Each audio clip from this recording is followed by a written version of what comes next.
जानवर भाग रहे हैं, अपना घोंसला, अपना घर छोड़कर सभी जंगल से बाहर भाग रहे थे।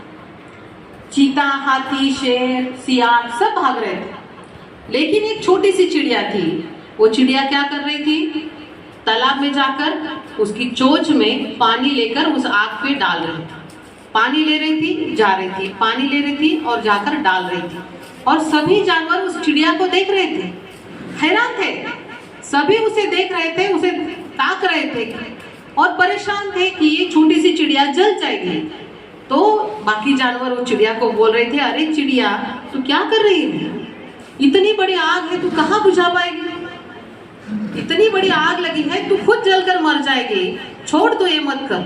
तो उस चिड़िया ने कहा कि देखो साथियों, ये जंगल हमारा घर है और इसमें आग लगी है, आप सब लोग भाग रहे हो। इस जंगल का बाद में इतिहास लिखा जाएगा। जैसे आज यहाँ पर प्रोग्राम है तो ये भी इतिहास लिखा जाएगा कि भारत मुक्ति मोर्चा महिला संघ में इतनी सारी महिलाएं आई थी।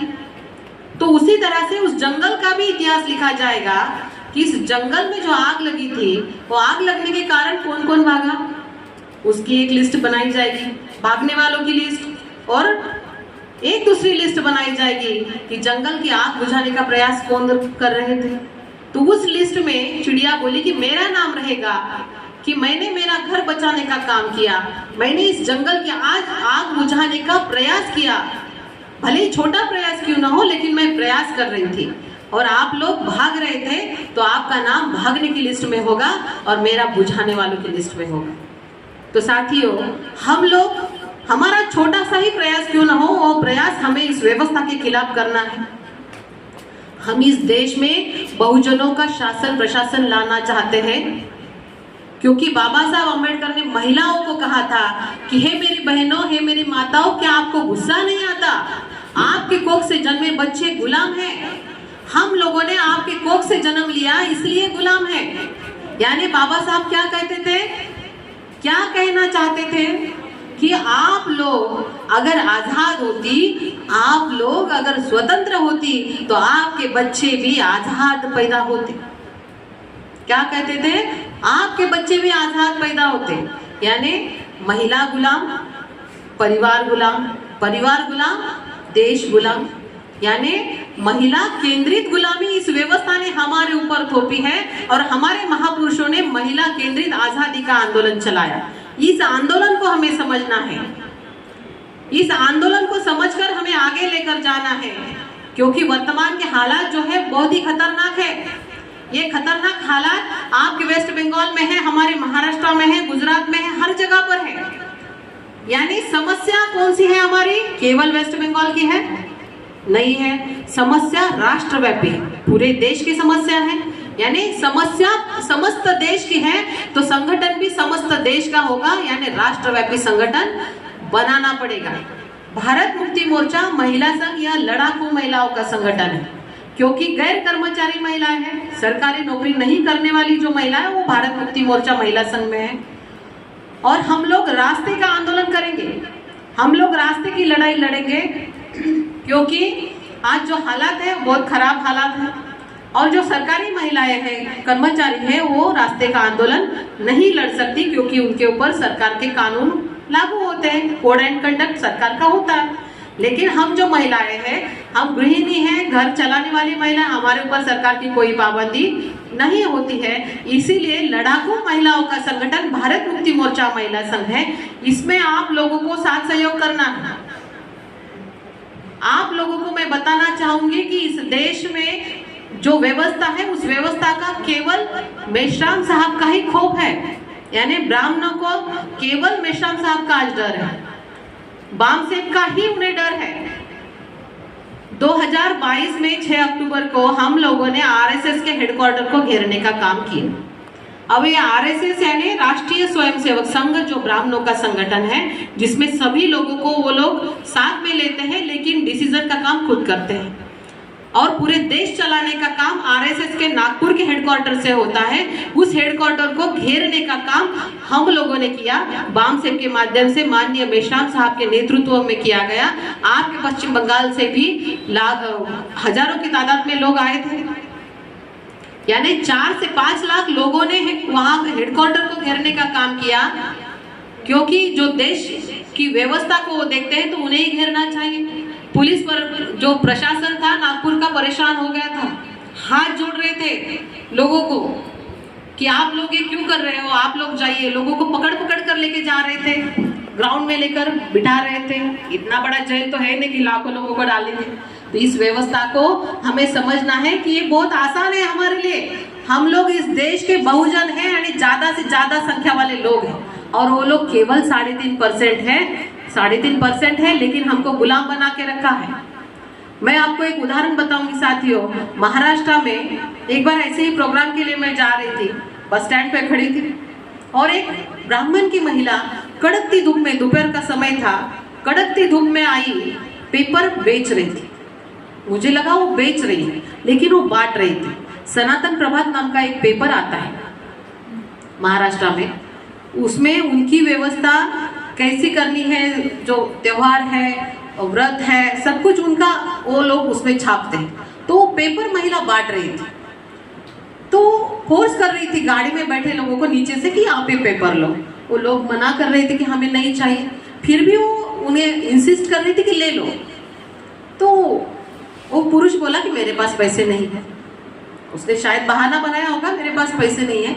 वो महिला बोली कि मुझे पैसे नहीं चाहिए, मैं आपको पेपर नहीं बेच रही हूँ, ये मेरे घर के पुराने पेपर है, मेरे घर के पुराने पेपर है जो हमने पढ़ लिया है, वो आप पढ़ो, ये आपका काम आसान हो जाए। यानी उनकी व्यवस्था को मजबूत करने का काम उनकी महिलाएं किस तरह से कर रही है। अभी झारखंड का मैंने बोला आपको कि मैं दौरा करके आई हूँ, जहाँ पर हमारा ऑफिस है उसके सामने एक मंदिर है। उस मंदिर में मुझे कार्यकर्ता ने बताया कि लगातार 8 दिन से ऐसा यहाँ पर सत्संग जैसा कुछ चल रहा है मैडम। तो ये महिलाएं, 2 महिलाएं आई हैं, और डेली 8 साढ़े 8 बजे वहां पर गाना बजाना उनका सब कुछ शुरू हो जाता था।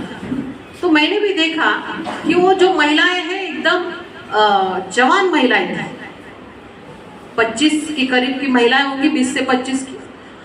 सुंदर सुरीली आवाज में गाना गा रही थी, भगवान के बारे में सब कुछ बोल रही थी, और साथ ही साथ नाच भी रही थी। यानी उनकी व्यवस्था को मजबूत करने के लिए वो लोग किस तरह से काम कर रहे हैं, और हम लोग क्या कर रहे हैं। हमारी व्यवस्था है ही नहीं, हम लोगों को वो लोग गुलाम बना रहे, फिर भी हम लोग आज जागरूक नहीं हैं, सोए हुए लोग हैं।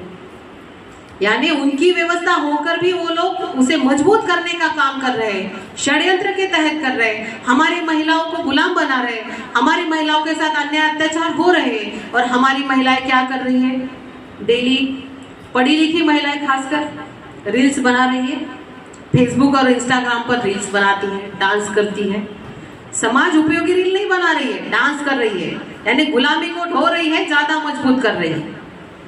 हमारी महिलाएं डेली जो टीवी पर सीरियल्स आते हैं वो सीरियल्स देखते हैं, और सीरियल्स में क्या बताते हैं, सास का झगड़ा बहू से, महिला के एक्स्ट्रा मैरिटल अफेयर्स, है ना, शादीशुदा महिलाओं के अफेयर्स। क्या ये हमारी संस्कृति है? क्या वास्तव में ये हमारी संस्कृति है? हम लोग ऐसे हैं?